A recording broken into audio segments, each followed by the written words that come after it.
Everybody, welcome to Rhyme of the Times for the week ending 23rd of August 2025. At least in the Oval Office there's peace, but Putin's madness isn't ceased. In fact, it's increased, and once more Trump's deadlines to Russia are a moveable feast. Netanyahu wants Gaza City seized, but many Israelis are not pleased or appeased. A court injunction has tensions in Epping eased, but for the rest of the country they are not decreased. Lucy Connolly is released. In the Oval Office on Monday, cameras were snapping. At 1:15 the rematch was about to happen. Zelensky versus Trump, the much-hyped sequel. This time Ukraine's head was going to make it more equal. In February he dressed down and got a dressing down. This time he dressed up to erase Trump's frown. With this US president, it's actually a thing that on such trivial detail his mood can swing.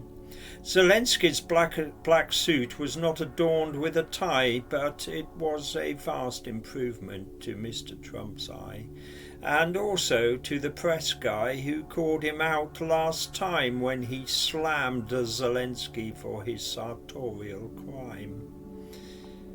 But was it safety in numbers, not slick attire, that doused the potential Oval Office fire?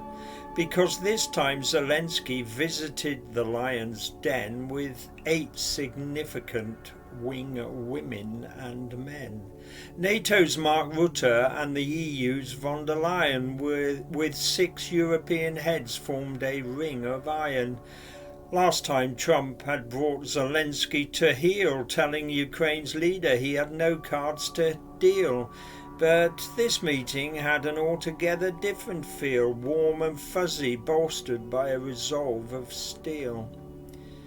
But after the group photo shoot, all sweetness and light, and another meeting on how to end Ukraine's plight, Trump apparently became restless and so deferred to the viewpoint of Putin by having a quiet word, leaving his guests so he could phone Moscow. Quite absurd, dampening the mood of hope that all day had been stirred. We're pleased with the progress, Rutte and co purred, brave faces to mask any exasperation incurred. But thereafter the message became more blurred, with increasing US ambivalence inferred. What many people think and many fear, Trump only listens to the last voice in his ear. And once again it was Putin who had the last word. And for him, peace is not the option preferred. All week his murderous mission kept on undeterred, as if Monday's White House summit had never occurred. This week, a new dynamic began to evolve in the other war that Trump just can't seem to solve. Hamas agreed a deal to end the Gaza conflict, an agreement proposed by Qatar and Egypt.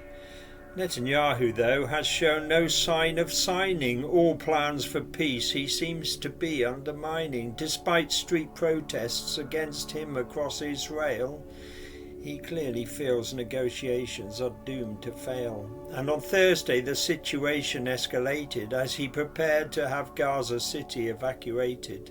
2 weeks ago he'd warned that the IDF were going into the city until nothing's left. No Hamas fighters, none of their minions, in fact not a trace of any Palestinians. And the world's unnerved by perceived imperialism. Netanyahu would say it's just realism. Epping Forest has become a lightning rod of late for the UK's current feelings of migrant hate. And looking at poll after opinion poll, it seems many feel the government's lost control. And the issue is starting to take its toll on our identity, our nation's heart and soul. And then comes the pushback from those who hate hate, and so unrest on the streets starts to percolate. In Epping, the local mood had become quite fraught. Disquiet had gone on too long, tempers were short, and a migrant had been caught and brought to court on charges of harassment and sexual assault. Innocent or guilty, the mob knew what they thought.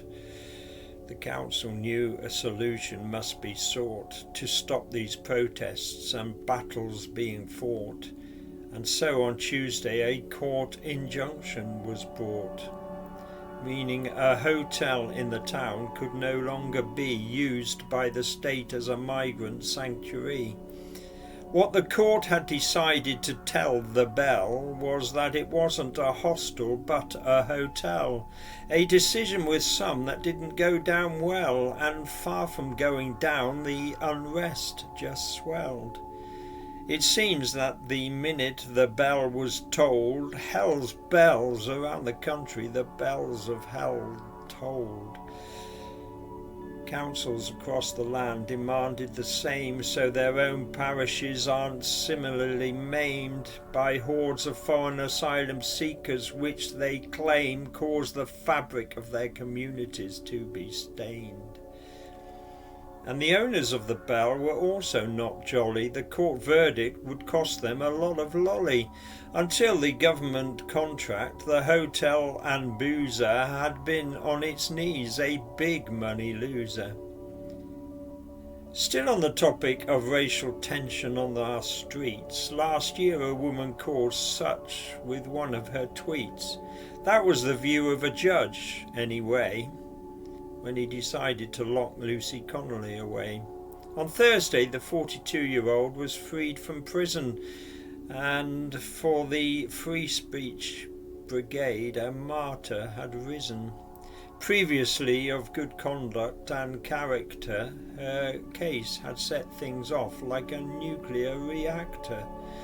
The tweet itself had heightened national fervour, already at fever pitch from the Southport murders, but many thought it absurd to make her a jailbird for inappropriate but quickly deleted words.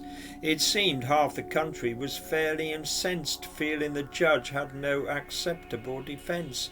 We know sticks and stones and all that make little sense, but words can hurt and incite and make things more tense.